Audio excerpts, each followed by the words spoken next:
Tout est changement, non pour ne plus être, mais pour devenir ce qui n'est pas encore.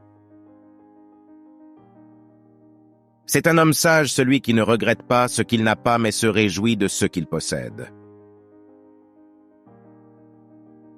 Il n'y a qu'une route vers le bonheur, c'est de renoncer aux choses qui ne dépendent pas de notre volonté.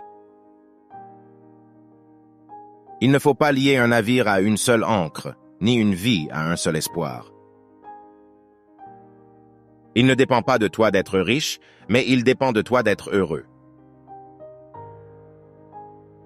Lorsque donc quelqu'un te met en colère, sache que c'est ton jugement qui te met en colère. Savoir écouter est un art. Le bonheur ne consiste pas à acquérir et à jouir, mais à ne rien désirer, car il consiste à être libre. Celui qui progresse ne blâme personne, ne loue personne, ne critique personne, n'incrimine personne. Il ne dit rien, ni de son importance, ni de son savoir. Ce qui trouble les hommes, ce ne sont pas les choses, ce sont les opinions qu'ils en ont. La raison consiste à analyser les choses et à les élaborer.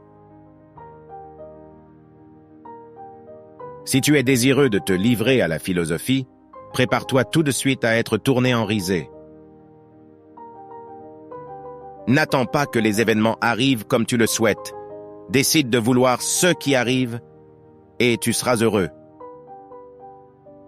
Si l'on vient te dire que quelqu'un a mal parlé de toi, réponds « Il faut qu'il ignore tous mes autres défauts pour ne parler que de ceux qui lui sont connus. » C'est le fait d'un ignorant d'accuser les autres de ses propres échecs. Celui qui a commencé de s'instruire s'en accuse soi-même. Celui qui est instruit n'en accuse ni autrui ni soi-même. L'essence de la philosophie est qu'un homme devrait vivre de manière à ce que son bonheur dépende aussi peu que possible de causes extérieures. Quand tu as refermé la porte de ta chambre et éteint la lumière, veille à ne jamais prétendre que tu es seul, car Dieu est avec toi. Pour moi, il n'y a que d'heureux présages, car quoi qu'il arrive, il dépend de moi d'en tirer du bien.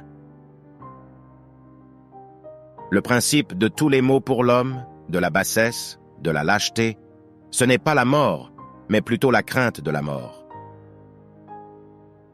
Si tu prends un rôle au-dessus de tes forces, non seulement tu y fais pauvre figure, mais celui que tu aurais pu remplir, tu le laisses de côté. Nul ne peut te léser si tu ne le veux point, car tu ne seras lésé que si tu juges qu'on te lèse. Tu ne peux à la fois prendre soin de ton âme et des choses extérieures.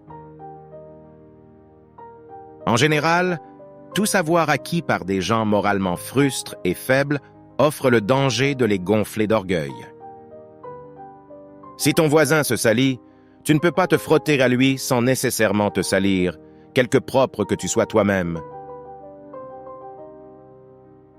C'est Dieu qui a réglé que, pour l'harmonie de l'univers, il y aurait des étés et des hivers.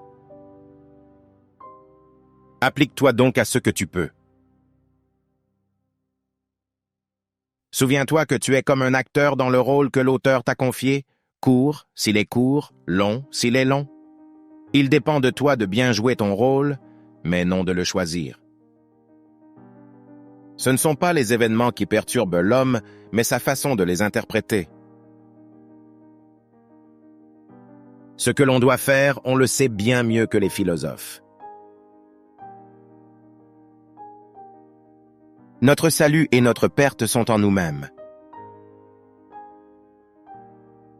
Supporte les maux et abstiens-toi des biens. Les gens ne devraient pas avoir beaucoup d'amis parce qu'ils se feront souvent trahir.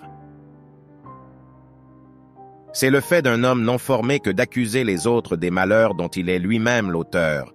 Celui qui a commencé de se former s'accuse lui-même.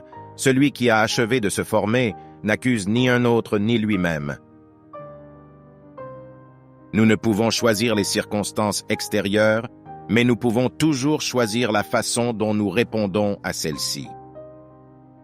Il y a ceux qui dépendent de nous et ceux qui ne dépendent pas de nous.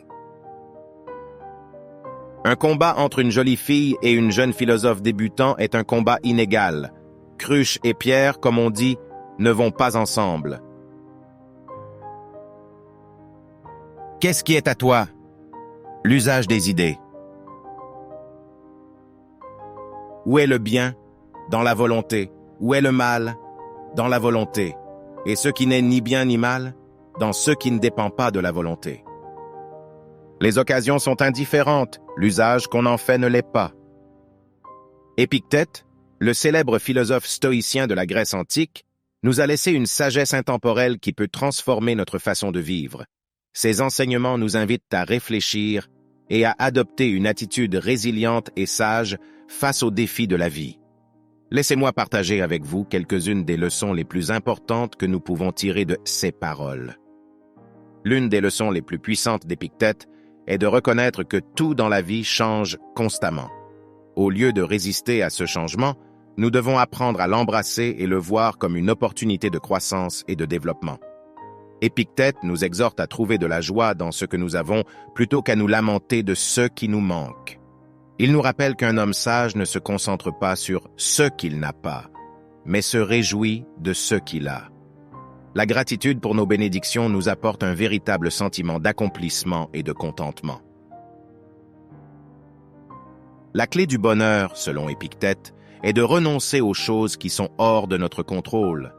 En acceptant le cours naturel des événements et en nous concentrant sur ce que nous pouvons contrôler, nous trouverons la paix intérieure et la sérénité. Un grand avertissement de ce philosophe est le danger de s'accrocher à un unique espoir ou ancrage dans la vie. Il nous encourage à diversifier nos espoirs et nos sources de satisfaction pour que nous ne dépendions pas exclusivement d'une seule source de bonheur.